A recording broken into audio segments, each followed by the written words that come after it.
A fome, ela é um limitante. Se você estiver dentro de uma estratégia, de uma dieta que você sofra, que passe fome, você não vai conseguir manter e sustentar isso a longo prazo. Pode ser que você consiga 6 meses, né, de acordo com a sua determinação, daqui 1 ano, talvez, mas depois você não consegue manter isso a longo prazo. E quando nós falamos de fome, nós falamos aqui de uma alimentação que muitas vezes não é questão de caloria em si, é uma dieta que a fome ela tem a ver com a parte hormonal. Então, quando nós falamos de fome, já viu aquelas pessoas que têm fome, doutor, tem fome o tempo todo, precisa comer de 2 em 2 horas, de 3 em 3 horas. A fome ali não é questão calórica, não é que está faltando caloria. Ela tem muito mais a ver com os seus hormônios do que propriamente a falta de caloria. E isso é uma coisa que nós observamos.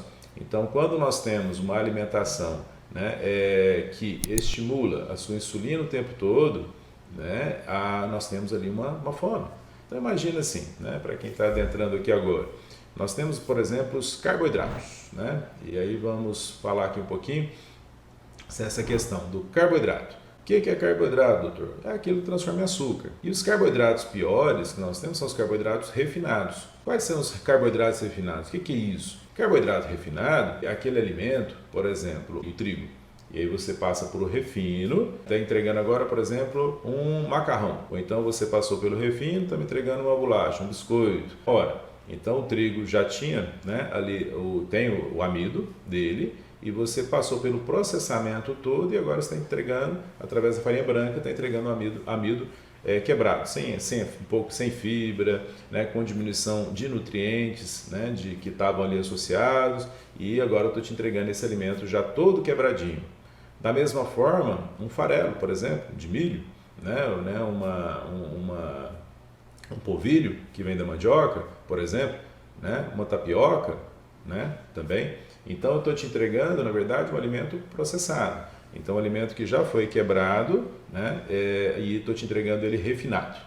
Quando eu te entrego isso, eu estou te entregando o amido, muito próximo de se transformar, porque amido é açúcar de mão dada. Então é glicose com glicose, várias glicoses juntadas. Quando eu falo glicose, a gente está falando de açúcar. E aí eu estou te entregando tudo isso aí juntinho, né? Então amido é açúcar de mão dada. E ali, né, da mesma forma que eu poderia te entregar um açúcar que está presente no refrigerante, que está presente no suco, por exemplo, no suco de laranja, que está rico em frutose, também glicose. Então, tudo isso é carboidratos, né? Agora, imagina assim, nós estamos aqui voltando, vamos voltar a falar de fome.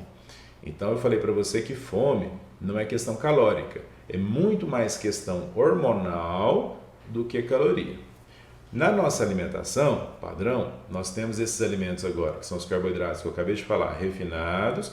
Nós temos muito, o açúcar é a expressão máxima desse refino todo, né? Então que vai te entregar a própria glicose, ali o açúcar mesmo, glicose com frutose, mas você vai ter a glicose pronta para o organismo utilizar, e aí você tem essa alimentação que você está colocando isso com frequência, o dia inteiro.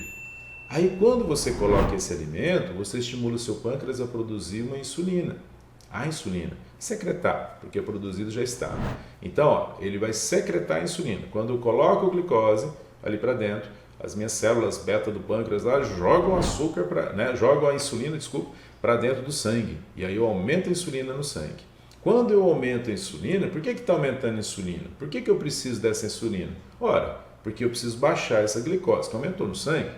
E aí eu jogo. Tem pessoas, de acordo com uma alimentação tranquila, a pessoa vai lá, aumenta a glicose um pouquinho, trabalha e aumenta um pouquinho de insulina e de boa. A insulina aumentou, baixou a glicose, ficou tranquilo. Só que tem pessoas que começam a ter problemas e desregulado isso. Então, quando você coloca essa glicose, aí o seu pâncreas produz muita insulina e ele joga lá em cima essa insulina muito alta. E essa insulina muito alta, ela dá conta da sua glicose, baixá-la e coloca ela muito baixa. Não é que naquele nível normal. E você pode gerar aí uma hipoglicemia reativa. Então você gera uma dificuldadezinha com essa glicose muito baixa e aí vem a fome. Vem a fome, vem a ansiedade, vem tremor, vem a angústia. Você está passando mal. É aquela pessoa que fala, doutor, não consigo ficar sem comer de 3 em 3 horas, eu tenho que comer toda hora. Porque senão eu fico angustiado, eu fico ansioso, eu fico nervoso, eu fico com fome.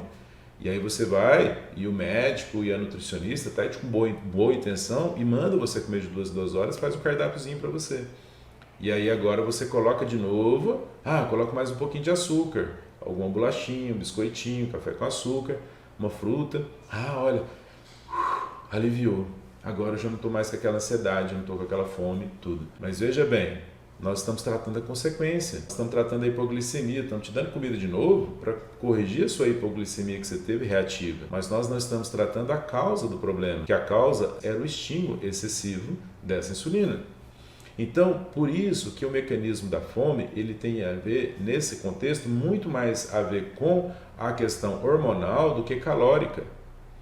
Porque caloria você até tem depositado, você tem fontes de energia depositada. Vamos supor que você tem 10 quilos de energia depositada na forma de gordura corporal. Meu peso está acima de 10 quilos. Tudo bem, então são 10 quilos de energia. Teoricamente teria, que você teria que ter esse acesso ao estoque. Esse é um estoque.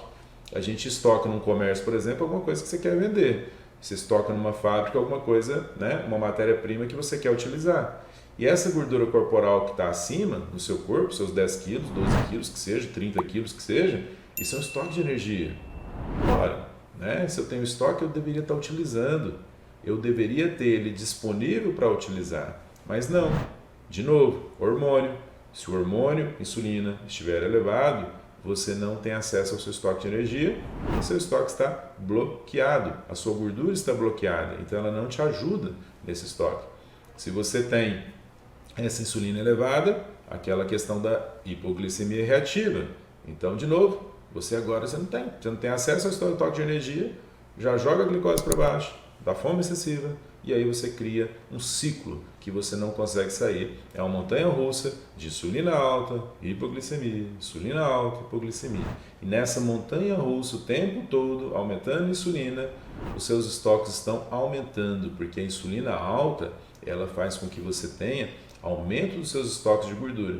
O seu estoque já não sair, você já evita ali a lipólise, mas aí você tem a lipogênese ali, você tem a depósito dessa gordura nos seus tecidos subcutâneos, no seu tecido adiposo, ok?